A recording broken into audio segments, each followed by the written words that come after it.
Film awards కాబట్టి సరదాగా సినిమాల నుంచి ఒక డైలాగ్ ఓకే సరదాగా పుష్ప సినిమా నుంచి ఒక డైలాగ్. ఆ బిడ్డ మీద ఒక్క గీటు పడ్డ గుంట గంగమ్మ తల్లి జాతరలో ఆట తలలు నరికినట్టు రప్ప రప్ప నరుగుతా ఒక్కొక్కడిని. పుష్పరాజ్ అసలు తెగ్గేదేలే. Thank you so much. నేను ఒక్క మాట వేదిక మీద నుంచి సినీ ప్రముఖులందరికీ కూడా చెప్పదలుచుకున్నాను.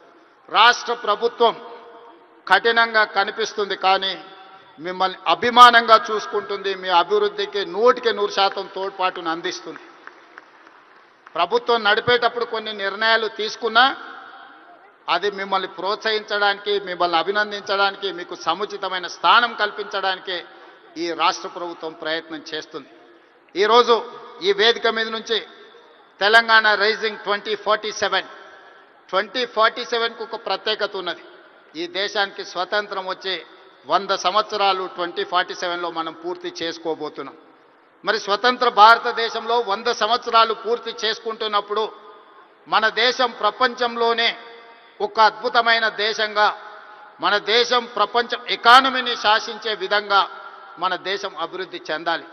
అది పరిశ్రమలు కావచ్చు, ముఖ్యంగా IT, pharma, defence and film industry కూడా ఈ దేశంలో ఒక గొప్ప పరిశ్రమగా రాణించాలనేదే మా ప్రభుత్వం యొక్క ఆలోచన, మా ప్రభుత్వం యొక్క ప్రణాళిక.